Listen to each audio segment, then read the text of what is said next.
3 things I wish I'd known before going vegan. Number 1, you'll actually inspire more people than you realize.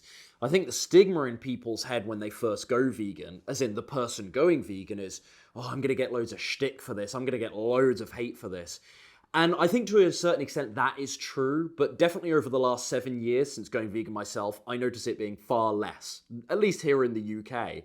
And so I think you might be pleasantly surprised at how many people are actually, number 1, really curious about what you're doing, but then if you get really decent health results with it quite obviously, then actually look up to you as a bit of a role model, then being actually inspired by you, being curious about exactly what you're eating. So as I say, some people will never understand it, they'll never quote unquote get it, and that's a horrible sort of isolating feeling, and hopefully you don't have too many of those people around you.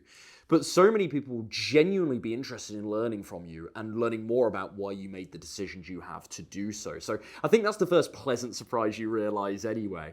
Number 2, and this is something I noticed very, very early on, and again, another really pleasant surprise, just how quickly your taste buds can change. Not only palate, but also gut bacteria, which I think people are often shocked to hear plays a really huge role in dictating your taste preferences. Some people view the gut almost like a second brain in that regard. Very intelligent indeed. Also habits as well. I think to establish, transitioning your microbiome, taste preferences via the palate, and your habits, when you're actually consistent, it doesn't really take that long. Now, that's the caveat, is you need to be consistent, right? If you're eating well 4 days of the week, and then on the weekend you're having a bunch of booze, a bunch of junk food, it's going to be very hard for your body to get used to that transition. But when you're actually consistent for a decent period of time, let's say hypothetically here 1 to 2 weeks, this is what I notice with my clients, that's when I'll receiving messages from them along the lines of, well, it's amazing how I really don't miss the food that I thought I used to love. And I'm really starting to just crave, the tofu stir fry on my meal plan, Ryan. What's going on, right?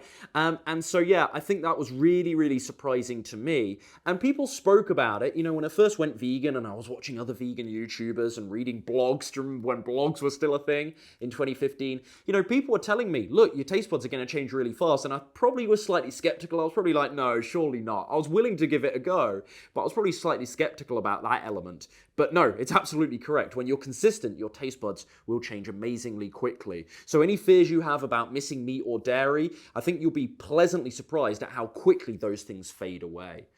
And the third thing I'd wish I'd known before going vegan was just how many foods actually contain animal products.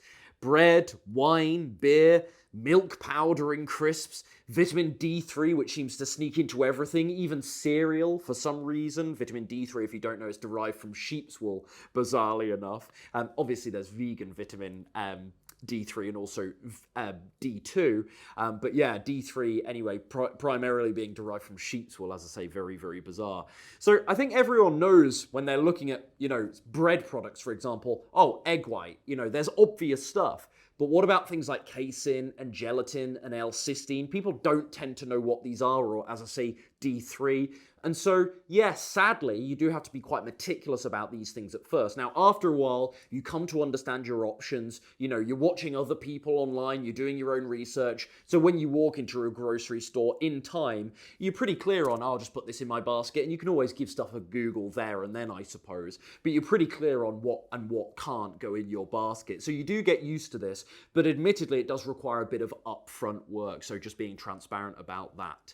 That's all for this video. If you want more help losing your first 15 to 25 pounds as a vegan or plant-based dieter, head over to ryanadamscoaching.com to learn more about my vegan slim and sustain coaching program. See you soon.